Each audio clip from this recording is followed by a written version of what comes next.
అందరికీ నమస్కారం. ఈరోజు మనం వృషభ రాశి వారి గురించి తెలుసుకోబోతున్నాం. వృషభ రాశి వారికి మే 27వ తేదీన మంగళవారం నాడు వీరి యొక్క జాతక ఫలితాల గురించి ఈరోజు మనం ఈ వీడియో ద్వారా తెలుసుకుందాం. వృషభ రాశి వారు ఎవరైతే కొత్తగా మన ఛానల్ని చూస్తున్నారో దయచేసి మన ఛానల్ని సబ్స్క్రైబ్ చేసుకొని ఈ వీడియో మీకు నచ్చితే లైక్ చేసి సపోర్ట్ చేయడం మాత్రం మర్చిపోకండి. మరియు వృషభ రాశి వారు జాతక ఫలితాల గురించి ఈరోజు మనం తెలుసుకుందాం. వీడియోని ఎక్కడా స్కిప్ చేయకుండా చివరి వరకు చూసినట్లయితే మీకు పూర్తిగా అర్థమవుతుంది. వృషభ రాశి వారు మీరు దృఢ సంకల్పం కలిగిన వ్యక్తి మరియు ఏదైనా పని చేపట్టిన తర్వాత మీరు దానిని పూర్తిగా పరిపూర్ణ ఖచ్చితత్వంలో పూర్తి చేస్తారు. కాబట్టి ఇతరులు చెప్పేది నమ్మకండి. ఇతరులు ఎప్పటికీ చేయలేనిది మీరు చేయగలరు మరియు అందుకే మీరు వారి కంటే ఉన్నతంగా ఉంటారు. మీ వైఖరిని ఎల్లప్పుడూ నిలుపుకోండి మరియు మీ దృష్టి ఇతరుల కళ్ళల్లో కూడా ఊహించలేని గమ్యస్థానాలకు చేరుకోనివ్వండి. మీకు బాగా ఏది సరిపోతుందో మరియు మీకు గరిష్ట శక్తిని అందిస్తుందో తెలుసుకోవడానికి సమయం కేటాయించండి. మీ మంచి ఆరోగ్యం కోసం దాన్ని తీసుకోవడం పెంచండి. మీరు చాలా కాలంగా ప్రయత్నిస్తున్నట్లు మరియు వివిధ ప్రదేశాలలో వివిధ రకాల ఆహారాన్ని తీసుకుంటున్నట్లు అనిపిస్తుంది. ఇది మీ జీర్ణావస్థను కలవరపెడుతుంది. ఇది మీ జీవితాన్ని అసౌకర్యంగా చేస్తుంది మరియు మీరు దాని పట్ల చాలా జాగ్రత్తగా ఉండాలి.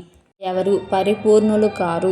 ప్రపంచం ప్రశాంతంగా ఉన్నట్లు అనిపిస్తే మొదటి దానితో మీరు పొరబడుతున్నప్పుడు కొత్త తలుపు కోసం ప్రయత్నించడంలో తర్కం లేదు.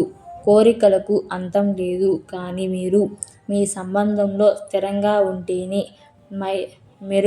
మెరుగైన రేపటి కోసం మీ శక్తిని వినియోగించగలరని అర్థం చేసుకోండి. ఇతరులను బాధ పెట్టవద్దు. ధ్యానం సాధన చేయండి. మీ పెండింగ్ పనులన్నిటినీ పూర్తి చేయడానికి ఈరోజు చాలా బాగుంటుంది. బాహ్య కారణాల వల్ల మీరు మీ పనిని షెడ్యూల్ ప్రకారం పూర్తి చేయలేకపోయారు కాబట్టి మీరు చాలా పనులు చేయాల్సి ఉంటుంది. ఈరోజు పనిలో కొత్త పనులు ఒత్తిడి తక్కువగా ఉంటుంది కాబట్టి మీరు మీ పనులన్నిటినీ పూర్తి చేశారని తెలుసుకొని విశ్రాంతి తీసుకోవడానికి మీకు తగినంత సమయం దొరుకుతుంది. ఈ వీడియోలో మనం మంచి చెడు సమయాల గురించి తెలుసుకుందాం. స్వస్తిశ్రీ విశ్వావసునామ సంవత్సరం ఉత్తరాయణం వసంత ఋతువు వైశాఖ మాసం మే 27 మంగళవారం నాడు సూర్యోదయం ఉదయం 5:29 సూర్యాస్తమయం సాయంత్రం 6:24 తిథి అమావాస్య ఉదయం 6:51 నక్షత్రం కృత్తిక ఉదయం 6 గంటలకు వర్జ్యం రాత్రి 9 నుండి 9:04 నుండి రాత్రి 10:34 దుర్ముహూర్తం ఉదయం 8:03 నుండి 8:55 వరకు. అమృతకాలం రాత్రి 1:35 నుండి తెల్లవారుజామున 3:05 వరకు. రాహుకాలం మధ్యాహ్నం 3 గంటల నుండి మధ్యాహ్నం 4:30 వరకు. ఈ వీడియో మీకు నచ్చినట్లయితే సబ్స్క్రైబ్ చేసుకొని లైక్ చేసి షేర్ చేసి సపోర్ట్ చేయడం మాత్రం మర్చిపోకండి. ఇలాంటి వీడియోస్ మీకు మరిన్ని కావాలంటే జీకేఎస్ పురాణ కథల్ని సబ్స్క్రైబ్ చేసుకోండి.